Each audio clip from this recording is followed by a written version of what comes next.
Buenos días, buenas tardes o buenas noches mientras escuche este video. A continuación quiero hacer una pequeña reseña del libro Nadie nace en un cuerpo equivocado de José Rastegui y Marino Pérez, que son dos psicólogos clínicos, catedráticos en distinguidas universidades de España, aunque Pérez ya se ha jubilado. Comentar acerca de este libro que surgió en un tiempo pandémico y muy viral por el tema que toca, que es decir, el tema de la identidad de género y lo relacionado a la transición de género, a la teoría queer y todo lo relacionado al género con niños. Y mayormente en estos tiempos, ¿no? Vamos a enfocarnos en el capítulo 1 titulado ¿De dónde vienen los niños? Como mencionamos, en la última década las clínicas de género occidentales han registrado un crecimiento sin precedentes en el número de menores que solicitan tratamiento. Este número ha crecido históricamente, por lo cual hay una mayor visibilidad, por lo cual este va a ser nuestro marco histórico actual, el cual parten los autores. Con respecto a las cifras, podemos ver que en Reino Unido, del año 2009 hasta el 2018, los casos de niños con disforia ha ido en aumento. Podemos ver solamente en Reino Unido de 97 casos a 2.519, que es una cifra exponencial de 2.500%. En Estados Unidos, a un aumento estimado de 1.000%. En Suecia, en un rango de 10 años, más de 1.500%. Y en Cataluña tenemos una mayor cifra, que paréntesis en menores de 14 y jóvenes de 15 a 17, 81 y 57 casos nuevos desde el año 2012 a 2018. También podemos ver otro perfil, es que antes del 2012 aproximadamente teníamos casos de niños prepúberes, es decir, de sexo biológico masculino, y la disforia era de inicio temprano, que es persistente desde la primera infancia, y un ratio aproximado de lo que es 3 niños por cada niña. Esa era el- el- la data. Y también y luego del 2012 tenemos que la mayoría son chicas adolescentes del sexo biológico femenino, sin historial de disforia de infancia, sin malestar de forma súbita en la pubertad, y el ratio ahora es invertido, que es hasta 3 chicas por cada chico. Por lo cual podemos notar este ratio invertido de forma peculiar, que se ha invertido el sexo de las personas con estas características. El perfil ha virado de forma radical de niños preescolares a chicas adolescentes. Una causa biológica, ¿por qué la genética no explica este aumento? Como también menciona el libro, no hay ningún rasgo de base biológica o genética que pueda experimentar un aumento de más de 2000% en una década y afectar de forma tan desproporcionada a un solo sexo. Las epidemias de esta naturaleza no son genéticas, sino socioculturales. Usaremos el término epidemias no en un sentido peyorativo o con un afán de insultar, sino que los autores lo subrayan debido al creciente número de estos casos y este efecto. Desmontando el mitema, menciona que la idea de un cerebro femenino en un cuerpo masculino, o viceversa, no es un hecho científico, sino una creencia dualista mente y cuerpo. Recordemos el pensamiento cartesiano de Descartes, de raíces gnósticas y cartesianas, efectivamente, como se menciona, y reformulado en un lenguaje neurocientífico que carece de evidencia empírica sólida. Entonces, el tema del cerebro femenino y masculino va a ser una idea que se va a tocar más adelante. ¿A qué se apunta entonces la disforia de género a su posible origen? Al punto social, psicológico y cultural. No es netamente biológico, por lo cual las investigaciones deben centrarse en los factores del entorno. El libro nos va a decir que hay investigaciones interconectadas, como el contagio social entre pares, la disforia de género de inicio rápido, la influencia digital, habla del papel de las redes sociales y los influencers, que sabemos que han tenido un gran número y apego en la última década. Y también resaltar, ¿no?, los últimos 5 años en las cuales se han hecho más visibles y las vulnerabilidades previas, es decir, las comorbilidades con otros trastornos mentales. La hipótesis que los autores nos mencionan es el contagio social y la disforia de género de inicio rápido. ¿Qué nos define aquí?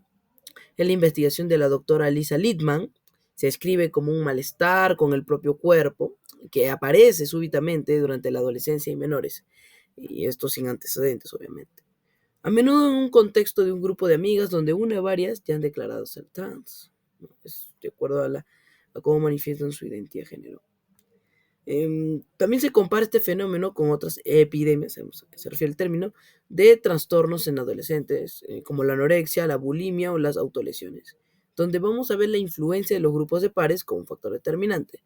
La adolescencia es una etapa de alta sugestionabilidad y búsqueda de identidad. Entonces, los autores subrayan aquí, en su hipótesis, que es un tema de contagio social, es decir, la influencia del grupo de pares. De acuerdo a esto, el contagio social y la disforia de género de inicio rápido se comporta como un mecanismo de contagio social entre adolescentes. Continuando con el ecosistema digital, tenemos bastantes vectores de influencia. Hoy en día YouTube, TikTok, Tumblr, Reddit, en las cuales se presentan tutoriales o transition blogs que presentan la transición como una solución a cualquier malestar adolescente. Los influencers que narran sus transiciones, a menudo patrocinados por clínicas, acumulando millones de seguidores y creando un relato atractivo y heroico. Mayormente estos videos se pueden considerar como story times, o contar alguna experiencia que transformó la vida de aquel influencer. En este caso, el de una transición de género o de una identidad. El efecto es que se va a validar y se va a dar un sentido de pertenencia, se crea un relato prefabricado y un guión claro para interpretar su malestar. La hipótesis 2. La disforia como síntoma y no como causa. Lo que vamos a mencionar aquí o se expone es que la alta tasa de comorbilidad entre los adolescentes con disforia de género inicia rápido en algunas personas y hay otras condiciones preexistentes. Se menciona en el libro ansiedad y depresión, trastornos de espectro autista, trastorno de conducta alimentaria y experiencia de trauma o acoso escolar. Y surge esta pregunta: ¿es la disforia de género la raíz del problema o es la identidad trans una forma de dar sentido e intentar solucionar un malestar psicológico previo y más profundo? Entonces, ¿síntoma o causa? Ahora vamos a ver cuál es el rol iatrogénico del modelo afirmativo en la práctica clínica. ¿Qué es este modelo? Pues un protocolo que exige aceptar sin cuestionar la identidad de género autopercibida por el menor y proceder con la afirmación social y posteriormente médica. Es decir, en otras palabras, que si el paciente dice, creo esto, entonces procedemos a afirmar lo que socialmente él cree y acepta. Y luego a una intervención clínica o médica. Pero hay críticas. Los autores mencionan que al afirmar inmediatamente se desalienta la exploración de otras posibles causas del malestar, es decir, que impide el buscar otras causas que pueden ser subyacentes o buscar el verdadero origen de todo ello, y también que se puede convertir en una fase de confusión adolescente en una identidad fija y un camino médico con consecuencias irreversibles, es decir, que las consecuencias realmente harían más daño que lo que se intentaba solucionar en un comienzo. Cuando mencionamos la palabra iatrogenia, nos referimos al daño provocado por el acto médico. Se argumenta que en estos casos la cura puede estar causando el problema, tal como se ha postulado con los autores. Conclusión del caso: una tormenta perfecta sociocultural. Debido al aumento exponencial de la disforia de género en menores, como lo hemos mencionado al inicio de esta presentación, El resultado es una confluencia de múltiples factores. Tenemos primero el malestar adolescente que es genuino. No se puede ignorar que los adolescentes tienen estos malestares, que no se sienten seguros, no se sienten aceptos en su realidad en social en la cual habitan hoy en día. También hay un contagio social acelerado. Hemos mencionado las redes sociales, también un ecosistema digital influyente. Las influencias digitales son mayores que hace 30 o 15 años y un modelo clínico afirmativo. La tesis central, y voy a citar lo que dice el libro. La identidad trans se ha convertido en una solución cultural que se ofrece a los adolescentes para dar sentido a un conjunto heterogéneo de malestares: incomodidad con los cambios corporales de la pubertad, rechazo de los estereotipos de género, ansiedad social, traumas no resueltos, homofobia interiorizada o dificultades para aceptar la propia homosexualidad. En otras palabras, el autor menciona que la identidad trans es una solución cultural para aquellos adolescentes que sienten muchos malestares. Entonces, identidad trans se puede poner igual a todo lo mencionado: cambios corporales, la incomodidad de aquellos, estereotipo de género, ansiedad social. Es la opinión del autor. Ahora, las implicaciones en el lado de la exploración cautelosa de la vía médica irreversible. Tradicionalmente, en la terapia exploratoria o el Wachsture Waitings, se reconocía que la mayoría de disforias infantiles se resuelven de forma natural en la pubertad. Se oía que antes los padres, incluso los expertos, decían: dejemos que esto se resuelva por sí solo. ¿Ok? Y ahora tenemos un enfoque que, de acuerdo a los autores, es un enfoque radical, en la cual se deja que pase una transición social y luego la intervención médica, que es el uso de bloqueadores, hormonas y las cirugías. La transición social inmediata, seguida de un camino médico, que incluye bloqueadores de la pubertad, hormonas cruzadas y cirugías. Es un resumen. Y una pregunta surge otra vez: ¿estamos tratando una crisis de identidad adolescente con herramientas médicas diseñadas para una condición muy diferente y minoritaria? ¿Cuáles serán las consecuencias a largo plazo de medicalizar el malestar propio del adolescente?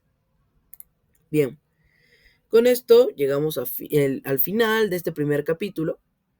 Hay mucho que extraer, pero son los principales puntos que podemos encontrar en el primer capítulo de 10 de este libro, que recomiendo leer, al menos como un conocimiento de tema general, de conocimiento general. Creo que los autores tratan de presentar el tema sin tener que buscar en sí una postura política o ideológica, sino tratando de ser lo más objetivos posibles. Quizás algunos términos que se usen no sean tan familiares con el público en general, pero creo que, creo que se le puede dar una oportunidad. Es un tema de interés, quizás no se toca en todo el mundo, pero creo que hay que tener conocimiento de nuestra realidad y actualidad, y mayormente con los adolescentes, niños y los jóvenes en general.